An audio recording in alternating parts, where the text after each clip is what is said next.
আসসালামু আলাইকুম। এই হচ্ছে আজমপুরে এলিভেটেড এক্সপ্রেসওয়ের স্টপেজ। বাস স্ট্যান্ড হবে এখানে। ওই যে নিচের ওই জায়গাতে এসে গাড়িগুলো দাঁড়াবে এবং যাত্রীরা নামার পরে এই সিঁড়ি ধরে এখান থেকে উঠে আসবে উপরে।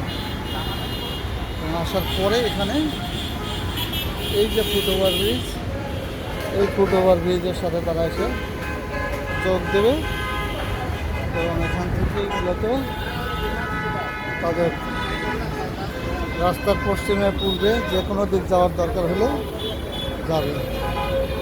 অর্থাৎ তারা সেই স্টপেজে নামবে এবং ওই সিঁড়ি দিয়ে উপরে উঠবে, উঠে তারপরে রাস্তার পশ্চিমে বা পূর্বে যেখানে যাওয়া দরকার সেখানে যাবে।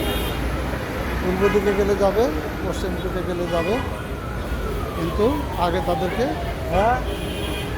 এই ওভারব্রিজের উপরে আসতে হবে, ফুট ওভারব্রিজের উপরে আসতে হবে। আবারও খেয়াল করুন, ওই যে এটা হচ্ছে স্টপেজ, এলিভেটেড এক্সপ্রেসের স্টপেজ। এই যে মাঝখানে সাদা রাস্তাটুকু দেখছেন, এই রাস্তা দিয়ে মূলত গাড়িগুলো আসবে, এখানে দাঁড়াবে এবং এই সিঁড়ি দিয়ে উঠবে এবং এখানে সিঁড়ির পাশে আবার থাকবে রানিং সিঁড়ি। এই রানিং সিঁড়ি দিয়েও লোকজন ওঠানামা করবে এবং উভয় ক্ষেত্রে এই মূল যে ফুটওভার ব্রিজ, মূল ফুটওভার ব্রিজের এখানে কিন্তু আবার এটা একটা লিফট আছে। এই লিফট দিয়েও লোক ওঠানামা করবে। হ্যাঁ, ভারী মালামাল নিয়ে যারা ওঠানামা করবে এই লিফটের মাধ্যমে ওঠানামা করতে পারবে। এই যে শুরু চলছে, দিন রাত্রি সর্বক্ষণ কাজকর্ম এগিয়ে চলছে এবং উভয় পূর্ব পাশে এবং পশ্চিম পাশে দুপাশেই কিন্তু আবার রানিং সিঁড়ি হবে।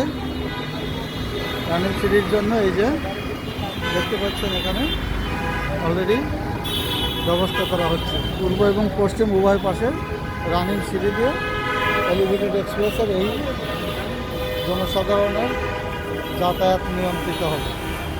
তো এই হচ্ছে আজমপুর বাস স্ট্যান্ড। এভাবে আমি ওপাশ থেকে আসলাম এবং এই বিশাল সিঁড়ি, এই সিঁড়ি ধরে সবাইকে শৃঙ্খলার সাথে নেমে যেতে হবে। তো ধন্যবাদ সবাইকে। আসসালামু আলাইকুম রহমতুল্লাহ।